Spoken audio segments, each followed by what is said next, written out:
Hello and welcome. Welcome to the pet room. Welcome, yes, to the world of Commodore. So I have been continuing to tinker on this program, and I think maybe I lost a video involved in all of this. I think I did.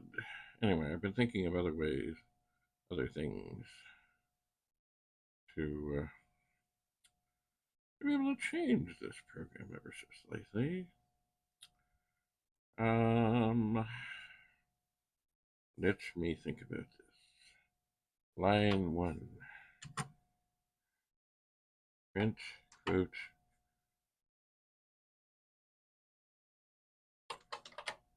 Let's put it in as this.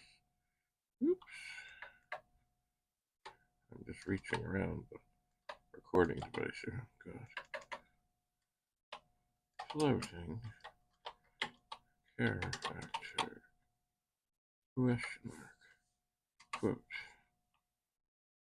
Colon. Input.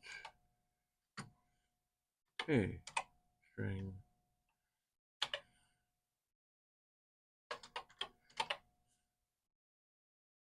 And then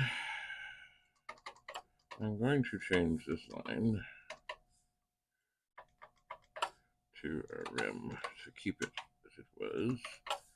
Then I'll go back up to 100.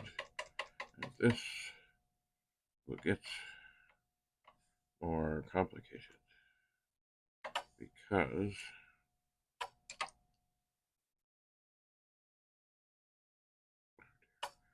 I'm in quote mode. I'm in quote mode. La la la la. Okay. So what am I trying to do here?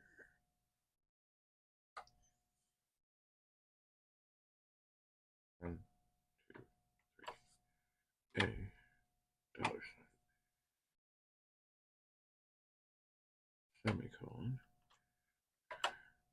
Quote. Let's see. Floating character. Well, let's try this. Run. X.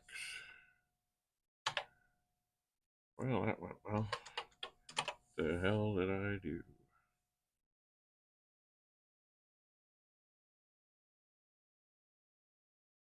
Oh. Yes. If you do not remove the rem or remark, the line will not function. Let's put in X. Oh yeah. Oh yeah. So now instead of a space, we have an X running on there. Beautiful. I wonder now.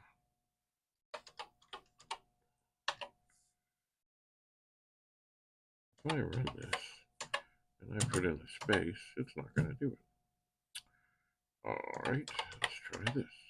A shifted space. Okay, yes, so we'll have to put in a shifted space. Because the space acts as nothing.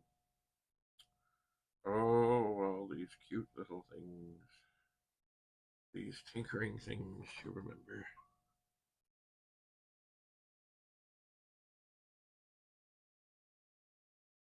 Of course, programming, or as they say now, coding.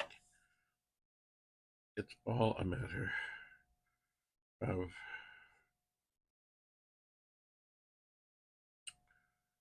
breaking things down into little steps. And I know this whole thing of printing every line or every letter at once, I could do this much better.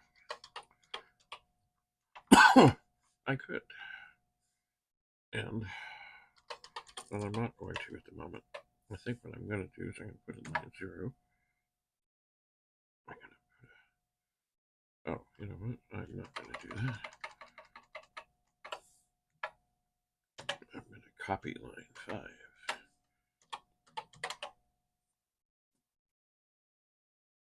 Now I should be able. Okay, that really doesn't show up.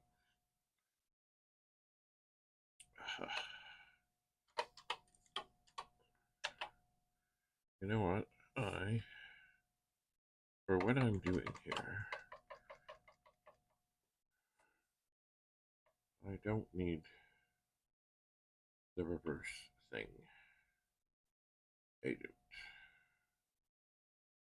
I'm going to put that there. And I don't need to turn it off. Because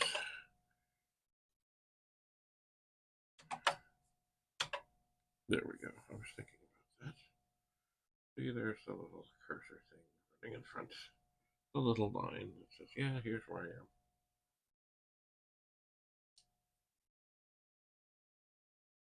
This was all stuff I used to tinker with when I was doing stuff for TV shows, where we'd have to have things that looked like they were doing what they were doing, even though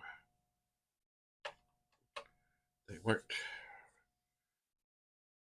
Let's try that again. Let's try that X again.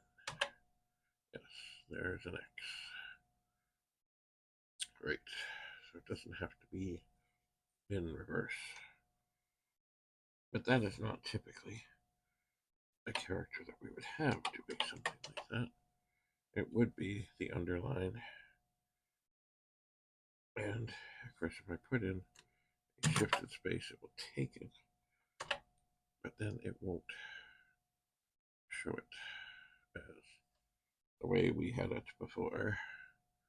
It will not. Because, of course, it's not. And of course, the other thing about just a normal input statement, if you don't put something in, the program ends rather abruptly. I could put in a dash, but really, on this old pit, it's a shifted $sign, which is the best for this thing, the underline thing.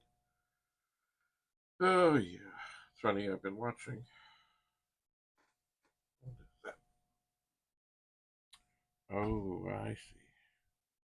I see a little green thing here. Yes. It's the LED from the microphone that it's really not snapped into a very great location.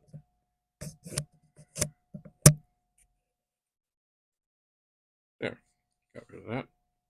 Anyway, this is just tinkering and puttering and playing. We used to do all kinds of things. I remember when the United Way was on at the school we went to, which was Northern Secondary. We had a television set up with a pet in the back, and we would program and make basically almost like early web pages for different events that people could walk by and see what was happening and when. Good. That is what we would do. Go in and do the programs. I don't know where any of them are now. Probably they were on tape. Probably they were. Probably they were. Anyway, so that is the input statement. If you want to get somebody to input something, you put in input. You can also, if you want a number, you can just put input A. And it will give you an opportunity to put a number. If you put in, let's go across here. If you change this to input A, and you run, oops, I'm hitting the wrong keys, there we go, run, and then if you put in, say, a letter, it will say redo from start. If I put in a number, it will do that. Now, of course, what's happening now is the thing is running up there, because it is looking for a string, which is a alphanumeric thing. Not just, and of course, when you don't put anything in a string, then you end up with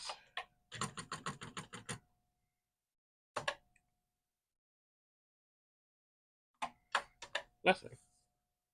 Anyway, there's all these magical things about programming. What it really comes down to is breaking things down into tiny little steps. And that's about all there is. Breaking things down into tiny little steps. Telling the computer what you want it to do, where you want things to print, how you want things to go, when you want an input from people. Now, of course,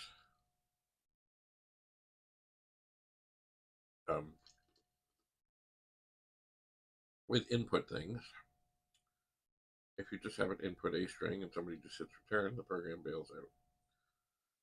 So, there were all kinds of input routines over the years to help protect from that. Because you don't want programs just bailing out when somebody doesn't put anything in or accidentally hits return or anything. So I'm sure there are still things now that go on about input things that have so many ifs, like if a string is equal to something, then no, or if it's like actually one thing I didn't see right now, a string, a floating character. Well, what if I put in 2x's? What happens? It turns into a bloody mess. Look at that. So, in doing things, if you only want one character, then and someone puts in 2, then you're going to get a mess. So that's where you get into all these if. Make sure you have an acceptable input. That's how, in the old days. It's funny. It is doing World of Commodore down from the top. In the old days, of course, you put something in for a date, and it would be so specific about what you did, and you had to put it in just so and just right. And if you didn't put it in just the way they wanted, it would bail. And I think more and more and more, as we have become more enhanced and more enlightened, programmers have realized we need to make things as friendly as possible. So if someone is asking for a date, but somehow or another the program can figure out if you've done the year or the month or whatever to help you along.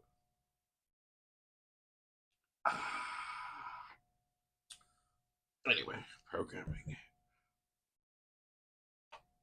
isn't it grand? Anyway, I've had this machine on for a goodly amount of time, and I'm quite pleased with it. I wish other of these machines would be as happy. Anyway,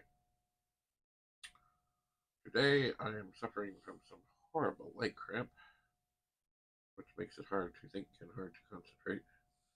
So I will take some medicine, and I will soak it, and I will see what's what. Try and get this cleared up. It's one of those things where when you're asleep and you move, you suddenly feel this tightness, this horrible tightness. Yeah. It's no fun.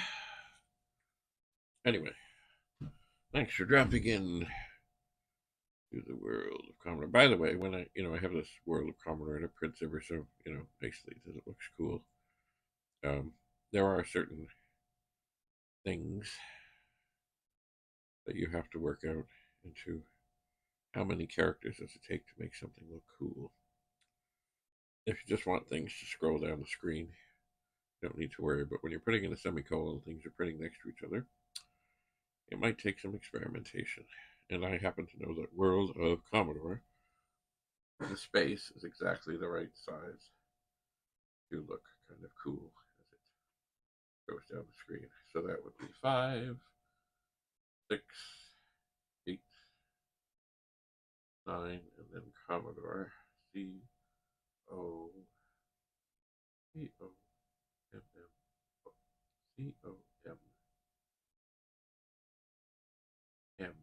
COMMO 9. What did I say? 9. 5, 6, 7, 8, 9, 18. So I think I believe that's 19 characters, which makes sense. I believe. I believe it is.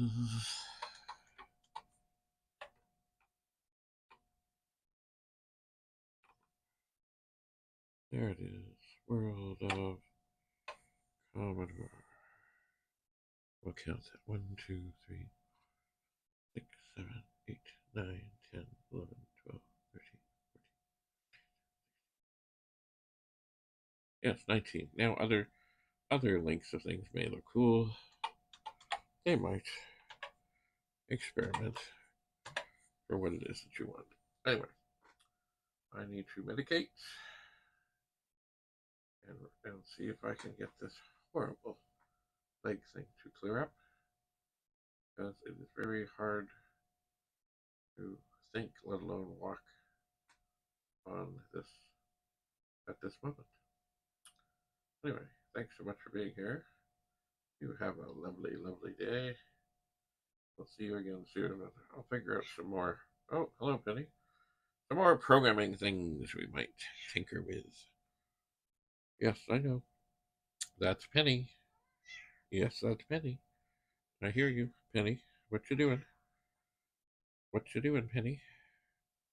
Penny has come to the pet room, where she belongs, of course. Hi, Penny. Yes, I'm rubbing her head, scratching behind her ears. Hello, Penny. Nice, Penny. Yes, I know. Okay, Penny, it's time to medicate. Anyway, thanks for coming. Have a lovely, lovely day. Bye for now.